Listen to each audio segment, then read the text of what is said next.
Good morning, students. Today we are going to start with chapter 3rd from your NCERT history book, and the chapter talks about Delhi Sultans. In this particular chapter, we will be reading about Delhi and the various dynasties which ruled Delhi.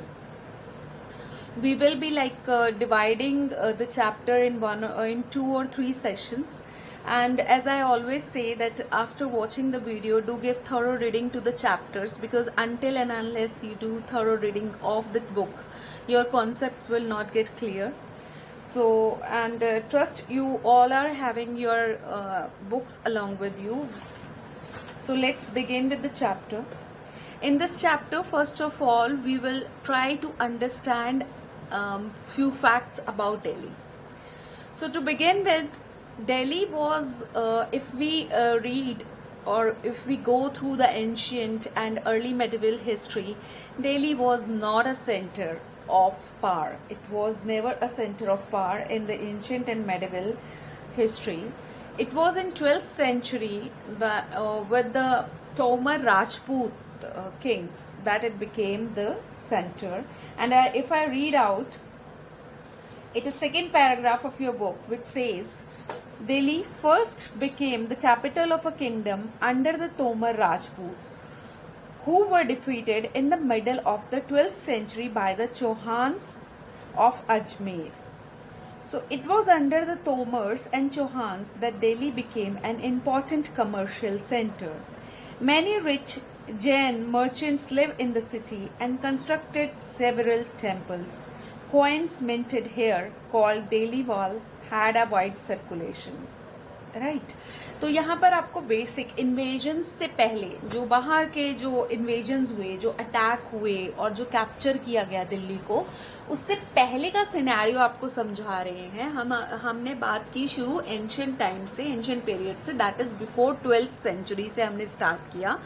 और उसमें हम जब when we go through the history, we come to know that in Delhi was never centre of power. It was not a centre of power. ऐसा कुछ भी नहीं था उस टाइम पे. लेकिन दिल्ली जो फर्स्ट टाइम कैपिटल बनी वो तोमर राजपूत किंग्स के अंडर बनी. तो दिस इज इम्पॉर्टेंट पॉइंट कि आपका बुक का टेक्स्ट बुक का क्वेश्चन भी है. We I am discussing the questions along with discussing the chapter.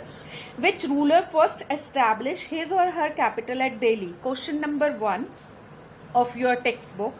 So the answer would be Tomar Rajputs were the first kings who established their capital at Delhi.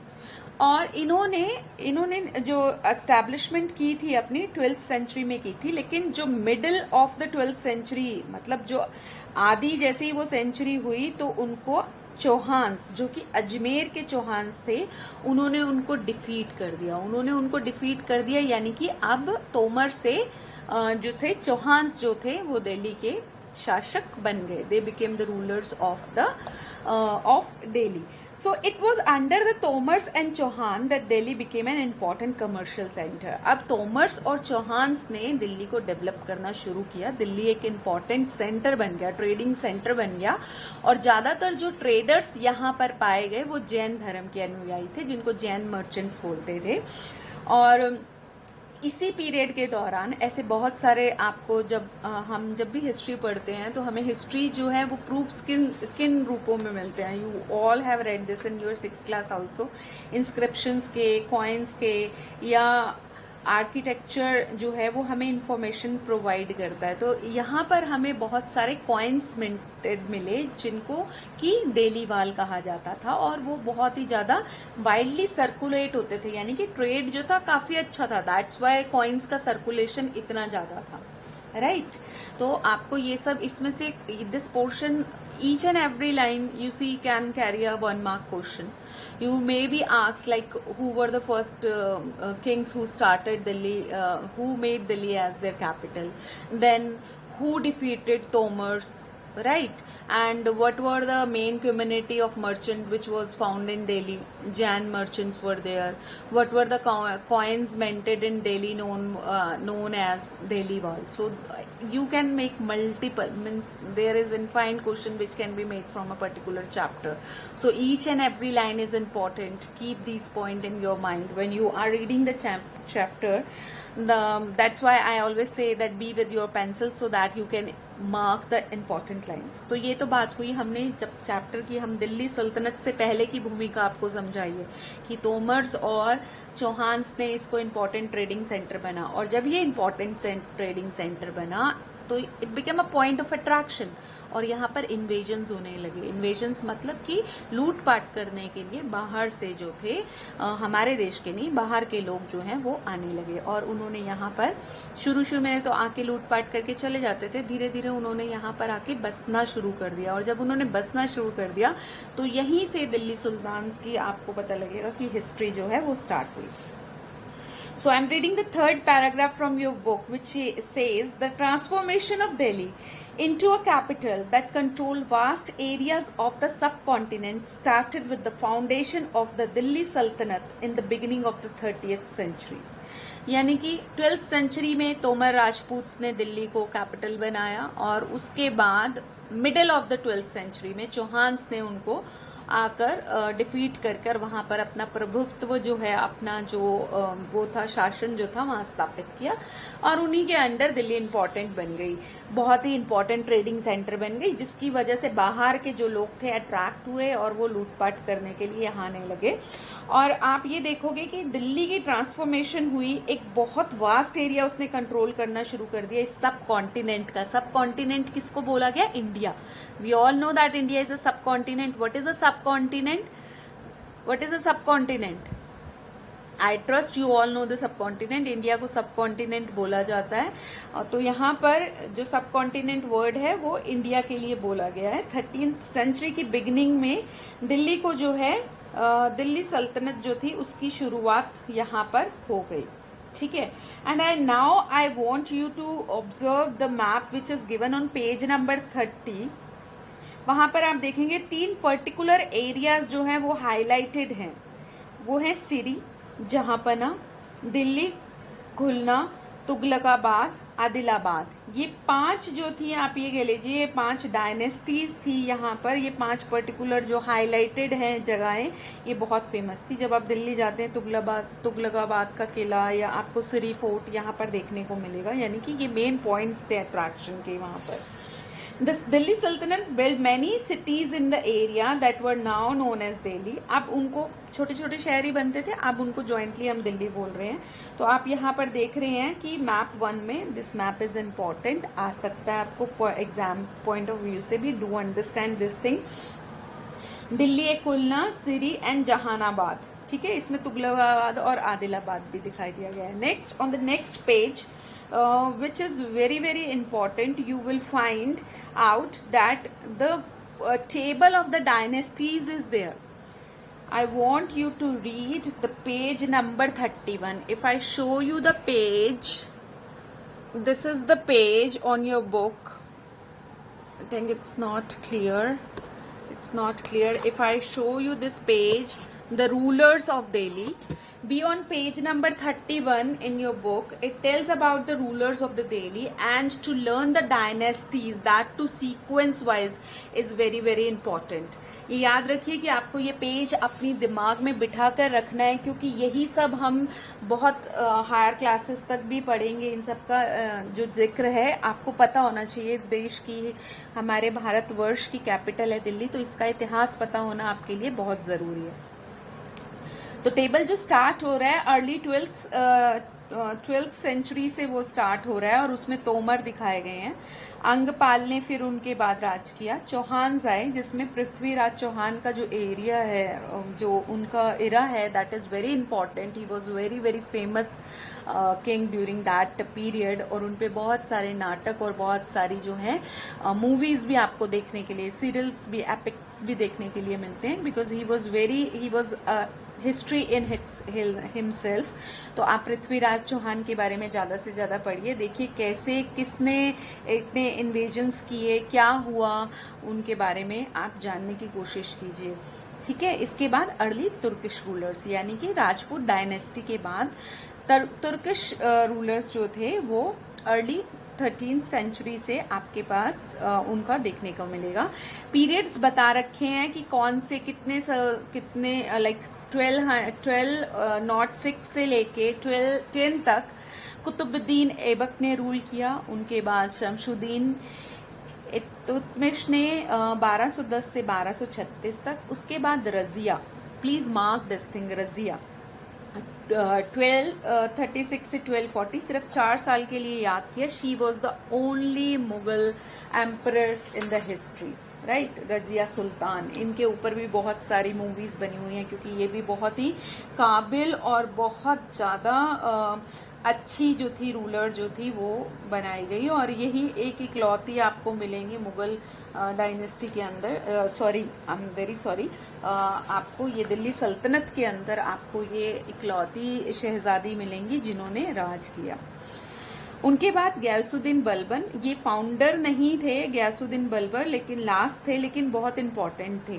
जो important इनके जो rulers हैं उनके बारे में दिया गया है। उसके बाद आफ्टर द टर्किश रूलर्स जो खलजी डायनेस्टी है उनके बारे में बताया गया है। उनके जो इम्पोर्टेंट रूलर्स हैं उनके बारे में बताया गया, Jalaluddin Khilji and Alauddin Khilji.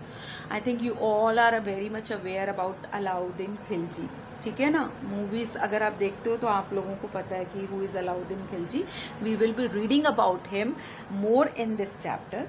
Then after Khilji dynasty there is Tughlaq dynasty. Tughlaq dynasty जो कि 1320 से 1440 तक चली। इसके अंदर गयासुद्दीन तुगलक, मोहम्मद तुगलक, फिरोज शाह तुगलक जो हैं वो इम्पॉर्टेंट रूलर्स रहे। और उनका जो आपको स्पैन दे रखा है, जो उनका रूलिंग स्पैन था वो भी बताया गया है। इसके बाद सैयद डायनेस्टी और लोधी डायनेस्टी। तो आपको ये रूलर्स ऑफ दिल्ली में ये सब याद रखना बहुत जरूरी है। पहली बात Rajput dynasty, then early Turkish rulers, फिर Khilji dynasty, Tughlaq dynasty, then Sayyid and then Lodi dynasty. और टर्किश रूलर्स के बीच में रजिया सुल्तान के बारे में हम खास रूप से पढ़ेंगे, क्योंकि वो ही टर्किश रूलर्स की इकलौती ऐसी राजकुमारी थी जिसने जो कि राज किया।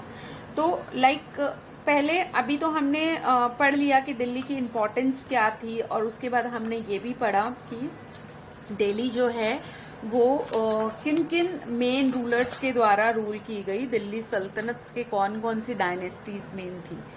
अब page please be on page number 32।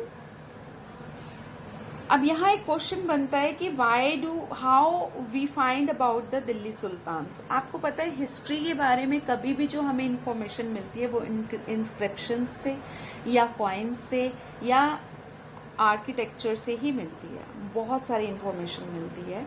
तो स्पेशली जो उस एरा के, उस टाइम के हमारे को जो हिस्ट्री अवेलेबल है, जिनको हम हिस्ट्री, अगर तारीख शब्द होता था जो कि सिंगुलर में यूज करता था, और तौरीख जो था वो प्लूरल में यूज किया जाता था, और written in Persian language of administration under the Delhi sultans. Delhi Sultan के अंदर पर्शियन लैंग्वेज के अंदर हिस्ट्री को लिखा जाता था। तारीख बोलते थे अगर वो सिंगुलर फॉर्म में है, और तौरीख बोलते थे अगर वो प्लूरल फॉर्म के अंदर है। अब आप ये डायलॉग बॉक्स में हमेशा बोलती हूँ कि जितना भी हाईलाइटेड है with different colours, always focus on these points because these are very important. तो यहाँ पर आपको एक प्रोसेस दिखा रखा है फिगर 1 के अंदर। इन्होंने 4 stages of making a manuscript. Manuscript में ही हमें जो उनके बारे में जितनी भी हिस्ट्री है वो मैन्यूस्क्रिप्ट्स पे लिखी जाती थी। तो उसको बनाने का पूरा प्रोसेस आपको दिखाया गया है कि पहले कागज तैयार किया जाता था। In figure A the man was preparing a paper. फिर बी में टेक्स्ट को लिखा जाता था। टेक्स्ट को जो है वो लिखा जा रहा है, ये जो तारीख या तौरीख लिखते थे ये वो हैं। उसके बाद सी में melting gold to highlight important words and passages. सोने को पिघलाकर और उन अक्षरों में उनको ढाला जाता, अक्षरों को उस सोने से कवर किया जाता था, जो कि बहुत इंपॉर्टेंट होते थे ना। कहते हैं ना, इतिहास के सुनहरे पन्नों पर दर्ज है।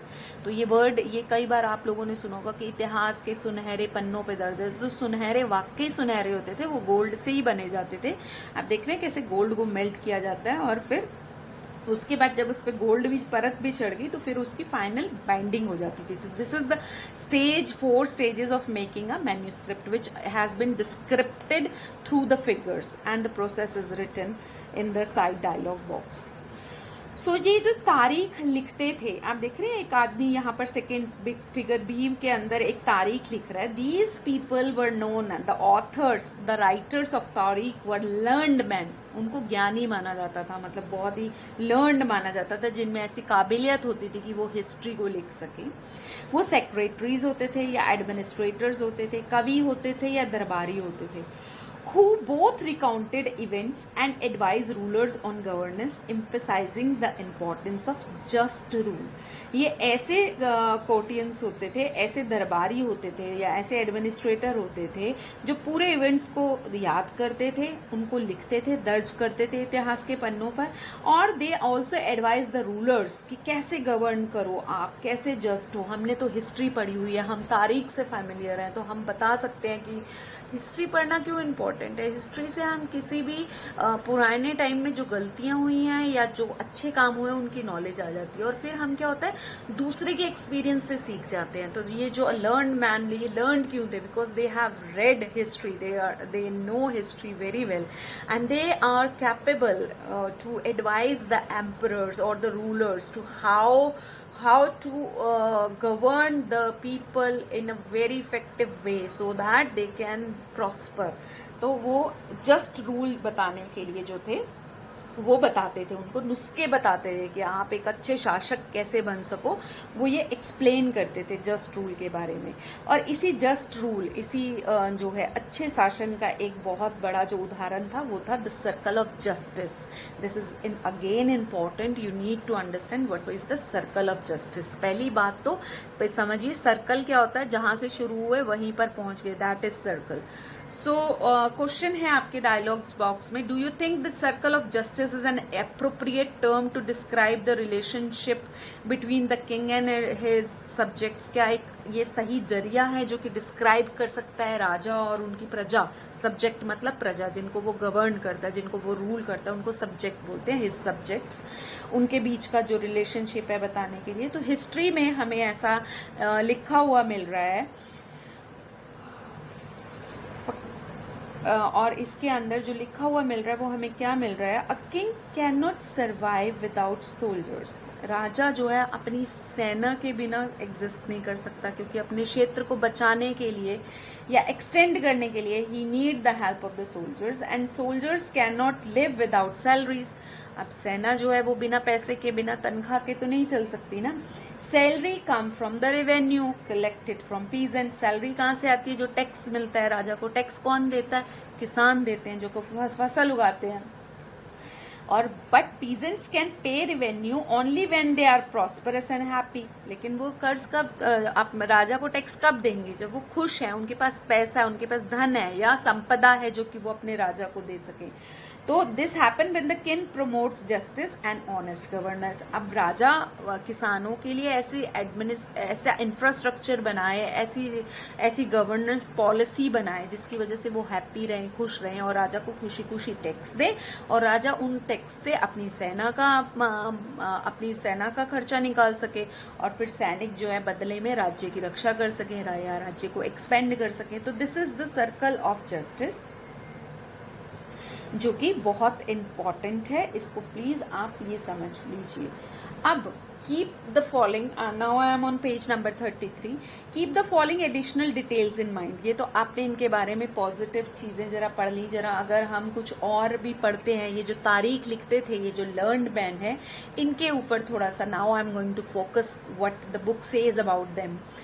First, the authors of Tariq lived in cities, mainly Delhi, and hardly even in village. हमें जितनी भी हिस्ट्री मिलती है ना, जितना भी बेसिकली हमें जो हिस्ट्री मिल रही है, रिटन जो इंस्क्रिप्शंस मिलती हैं, वो ज़्यादातर राजा को फोकस में करके लिखी जाती थी। राजा या नोबल्स, उनके बारे में, उनके राजाओं के जन्म कब हुए, उनका मरण कब हुआ, when they fought the famous wars and when they win the wars, we get written material and the paintings also depicting this thing more than the normal people, क्योंकि ये जो तारीख बनाने वाले थे, ये जो थे, ये शहरों में ज़्यादा रहते थे, ये गाँव की आम जनता के पास जाके नहीं रहते थे। क्योंकि क्यों ऐसा क्यों होता था? Because they often wrote their histories for sultans in hope of rich rewards. देखते हैं ना कई बार मूवीज या किसी सीरियल में देखा होगा, वहां राजा खुश हुआ, गले का हार उतार के दे दिया, है ना, या अंगूठी उतार के दे दी। तो ये जो थे राजा को प्रेस करने में भी लगते थे, तो कुछ मैनिपुलेटेड भी होती थी चीजें, जो कि they often wrote their histories because they want rich rewards. वो अपनी जिंदगी अच्छी करने के लिए भी उनके बारे में लिखते थे। These authors advise rulers on the need to preserve an ideal social order based on birthright and gender discrimination. Their ideas were not shared by everybody. अब वो क्या सलाह देते थे राजा को? क्या कहते थे? क्योंकि उन्हें तो प्रेस करना है राजा को, तो वो क्या करते थे? Birth right. देखो आपके पेज नंबर 33 पे पिंक कलर के डायलॉग बॉक्स में एक्सप्लेन किया what is birth right. Privileges claimed on account of birth. For example, people believe that noble inherited their right to govern because they were born in certain family. राजवंश, वंशावली, कि राजा का बेटा राजा होगा, तो वो इस चीज को बहुत जस्टिफाई करते थे। वो ये नहीं कहते थे कि भाई इसके अंदर गुण है या लयाकत है तो आप इसको छोड़ो, तो वो राजा के पास तो सारा धन है, तो उनको धन मिलेगा, तो वो राजा के हाँ में हाँ मिलाएंगे। कौन राजा नहीं चाहेगा कि उसका बेटा ही आगे कंटिन्यू करे उसके रूल को? सो वो बर्थ राइट को हमेशा फेवर करते थे। And then they also favour gender discrimination. What do we understand by gender discrimination? I trust you all know what is gender discrimination because we have read about gender discrimination in detail in your civics chapters. So gender discrimination, as it has been defined in your book, it says social and biological difference between women and men. Usually these differences are used to argue that men are superior to women. ऐसी प्रथा थी कि आदमी जो थे, जो मर्द समझे जाते थे, जो मेल होते थे, उनको हमेशा they are considered superior to the female. और इस जेंडर डिस्क्रिमिनेशन को भी वो बढ़ावा देते थे, क्योंकि एक एग्जाम्पल इसके अंदर है जो मैंने आपको बोला था कि टर्किश जो एम्परर थी रजिया सुल्तान का नाम याद करना, उनका एक बहुत बड़ा जो है आपको एग्जाम्पल इसमें मिलेगा। इन 1213 सुल्तान इल्तुतमिश डॉटर रजिया बिकेम सुल्तान। सुल्तान टाइटल किसके लिए है? राजा के लिए। जो ये जो आपका टर्किश राजा था उसके लिए सुल्तान, उसको सुल्तान बोला जाता था। तो मेल बता रहा है ना, सुल्ताना तो नहीं बोल रहे ना, सुल्ताना वॉज द जो लड़की होती थी, तो जेंडर डिस्क्रिमिनेशन नाम में ही है। तो इल्तुतमिश की बेटी रजिया जो थी वो अपने मिन्हा सिरजा एक जो हिस्ट्री लिखते हैं वो बताते हैं कि वो बहुत काबिल थी, बहुत क्वालिफाइड थी, बहुत लर्न थी, टैलेंटेड थी अपने सारे भाइयों में। तो वो राजा वो जो थी सुल्तान बनती है। But he was not comfortable at having a queen as ruler. लेकिन ये जो लिख रहा है, हिस्ट्री लिख रहा है, वो ही अपने लिखने में बता रहा है कि वो कंफर्टेबल नहीं है क्योंकि कि एक औरत उसके ऊपर राज करे। Nor were the nobles happy at her attempt to rule independently. और जितने भी दरबारी थे वो भी खुश नहीं है कि एक औरत कैसे उनके ऊपर राज करे। तो she was removed from the throne in 2040 में, महज 4 साल के बाद उसको जो है वो थ्रोन से उतार भी गया। क्या कॉन्स्पिरेसी सी? If you get a chance to watch the movie Razia Sultana, तो please watch that movie, you will know about her life in detail. So मतलब यहाँ पर जेंडर डिस्क्रिमिनेशन की बात हो रही है कि जो हिस्ट्री लिख रहा है, जिसका काम है हिस्ट्री लिखना, वो भी इस बात को बढ़ावा दे रहा है। वो कह रहा है उसको खुद को पसंद नहीं है कि एक औरत उनके ऊपर शासन करे। ओके, तो यहाँ नीचे जो डायलॉग बॉक्स में दिया है, मिन्हाज जो है वो बता रहे हैं, thought that the queens rules went against the ideal social order created by God. उसने, वो कह रहे हैं कि भगवान ने तो आदमियों को शक्ति दी है रूल करने की, तो एक रानी का रूल जो है वो बिल्कुल गलत चीज है। In which women were suppose to subordinate to man. उनके अकॉर्डिंगली गॉड का ये ऑर्डर है that the women should be subordinate to man. आदमी के हिसाब से जो विमेन है वो चले। अपना राज करना तो इट्स लाइक डिजास्टर कैसे कर सकती है। Since her account didn't fail under the column of main, how did she gain from all of her excellent qualities. उसके अंदर ये इतनी काबिलियत कैसे दे दी खुदा ने, भगवान ने कैसे उसको इतना काबिल बना दिया, जबकि वो तो आदमी तो है ही नहीं, तो वो कैसे उसको ये सारी क्वालिटीज बख्श सकते हैं। ऐसे ही on her inscription and coins Razia mention that she was the daughter of Sultan Iltutmish. उसने, रजिया ने देखो पॉइंट आउट किया, हिस्ट्री को उसने याद क्यों ऐसे सिक्के बनवाए जिसमें उसने लिखा कि मैं रजिया सुल्तान हूं और मैं सुल्तान इल्तुतमिश की बेटी हूं और अब मैं इस दौरान राज कर रही हूँ। She wanted, she very specifically mentioned all this things कि ये जब जनरेशन ये चीजें जब पढ़ी जाएं तो लोगों को पता लगे कि I was a women and I was daughter of the sultan. उसने ये चीज, ये अटेम्प्ट अपने कॉइन्स में और इंस्क्रिप्शन में लिखवाया। जबकि आपको ऐसी दो कॉन्ट्राडिक्शंस भी दिखेंगी आपको इसके अंदर, मतलब एक कॉन्ट्राडिक्शन भी दिखेगी। ऐसे क्या है कि आंध्र प्रदेश के वारंगल डिस्ट्रिक्ट के अंदर जो काकतीय डायनेस्टी की एक क्वीन थी रुद्रमा देवी, जिन्होंने 1262 और 1269 तक रूल किया है, उन्होंने अपना नाम इंस्क्रिप्शंस में बदला दिया और उन्होंने प्रिटेंड किया कि वो एक आदमी है। क्यों? क्योंकि सोसाइटी इस चीज को एक्सेप्ट नहीं करती, तो वो एक नाम बदल के, एक आदमी का नाम बदल के वो रूल करती थी। तो आजकल की जैसा नहीं है कि हमें पता है कि हमारा प्राइम मिनिस्टर मैन है, वो मैन है। जो दूर दराज के लोग थे उनको पता नहीं होता था, लेकिन सिक्के तो हर जगह चलते थे ना। तो उन्होंने एक तरह से अपनी आइडेंटिटी, ये जो फीमेल आइडेंटिटी थी, because of this existing gender discrimination, शायद उन्होंने ऐसा कदम उठाया और अपने आप को डिस्गाइज रखा एक मेल आइडेंटिटी से। Another queen Didda ruled in Kashmir, that was in 980 to 1003. Her title is interesting. It comes from दीदी बोलते हैं ना, एल्डर सिस्टर को दीदी बोलते हैं, तो शायद प्यार से लोग उनको दिद्दा बोलते होंगे। तो दिद्दा जो थी, एक अपने प्रजा के द्वारा प्यार किया जाता था, ऐसा हमको यहाँ पर समझ आता, because she was given a affectionate name that was Didda, right. So ये तो हमने उन इतिहासकारों के बारे में पढ़ लिया जो कि हिस्ट्री लिखते थे, और उन्होंने, इसमें हमने देख लिया कि जेंडर डिस्क्रिमिनेशन और birthright, there was gender discrimination. Till now we have covered की तारीख हमें एक मैन्यूस्क्रिप्ट से मिलती है, कॉइन्स से पता लगती है कैसे बनते थे, और हमें ये भी पता लगा कि what is circle of justice, कि राजा कैसे राज करते थे, पैसा कहाँ से आता था, लोग कैसे देते थे, how the king is related to soldiers and his subject, how the soldiers are related to king and the subjects, how the peasants were related to king and soldiers. So this was, everybody in the society was interrelated, and the society was running to be a successful, there must be a circle of justice, which this all we have learned till now.